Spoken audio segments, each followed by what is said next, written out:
everybody, this is me Z here, and today I will finally be drawing my viewers' OCs. I had this idea on my list for a really long time now, and thank you to everyone who sent in their OCs to me through Instagram all those months ago.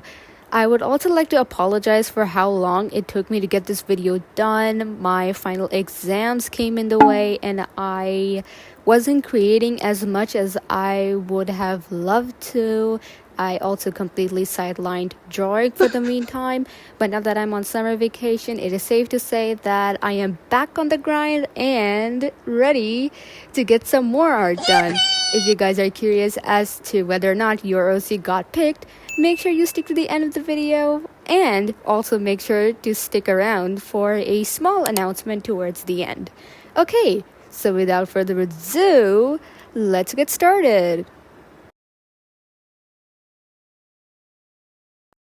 I also do plan on turning this drawing my viewers OCs thing into a mini series here on the channel where I get to obviously draw your guys' OCs maybe once or twice a month. But for now, I was able to select 2 OCs even though I got 4 submissions.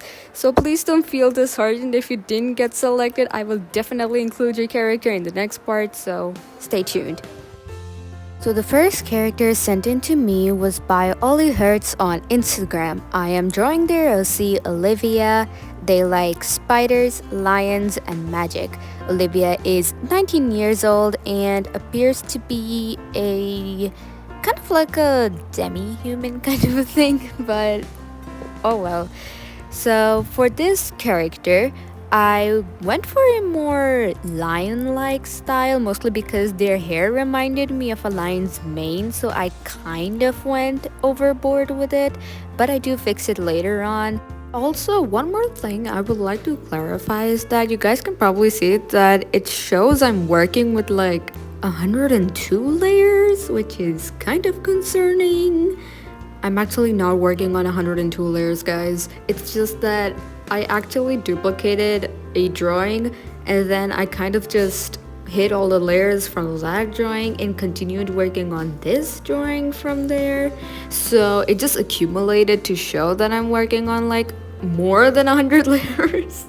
Wow, that's a lot of layers. Anyways, so for this drawing, I obviously started out with a sketch, and knowing me, I went on about this until I got the details correct.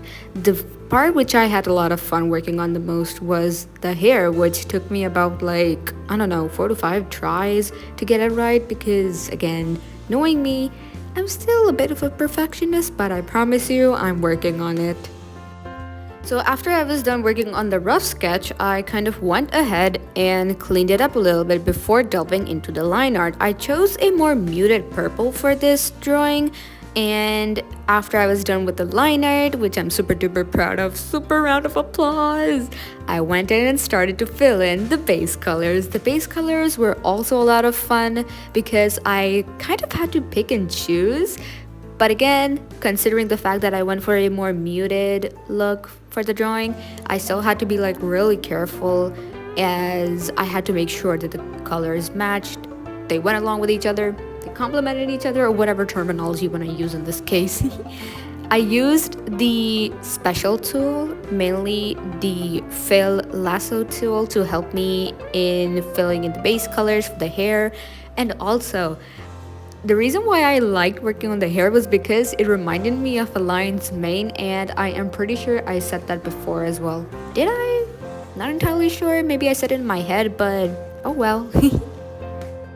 I also made use of this random custom brush I made. I don't even remember how, but it did the work for me, so I guess that's a win-win. Anyways, I went in with the skin later on, and one more thing I did do was that after I filled in the base color, I lowered the opacity to around 60 to 70% to sort of further soften the drawing because I was going for an entirely warmer look.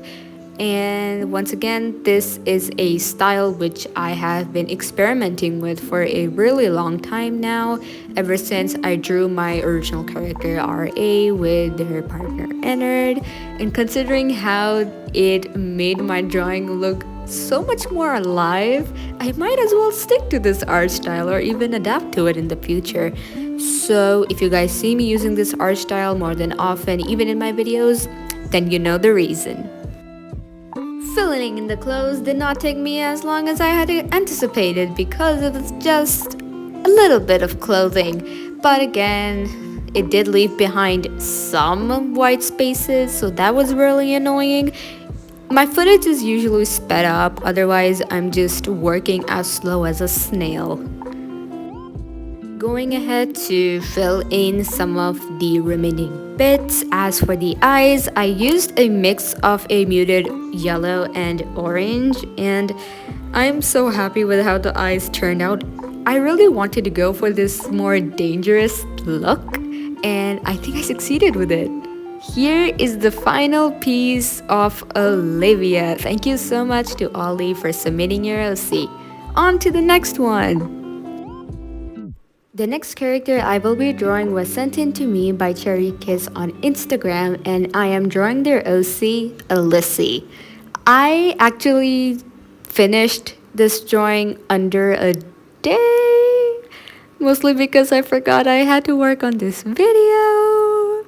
So some of the parts may appear a little bit rushed, and I apologize for that. But either way, I still had a lot of fun working on this character because of the hair. The hair gave me a reason to continue with the drawing, and I had so much fun working on that hairstyle. It was kind of funky, okay? Funky in a good way. I really like how poofy the ponytail was. And that hand, okay? I used my own hand as a reference to get it right. And I actually got it right. Woo! Anyways, I totally did not use the sketch from the previous drawing to work on this drawing. So what I did was that I went for a simple pose where the character's arm is kind of leaning onto the frame, and then their other hand is facing towards us as the waving. I also went for a cutesy facial expression which took me back to my gacha life days, so that really took me back a good time. Yeah.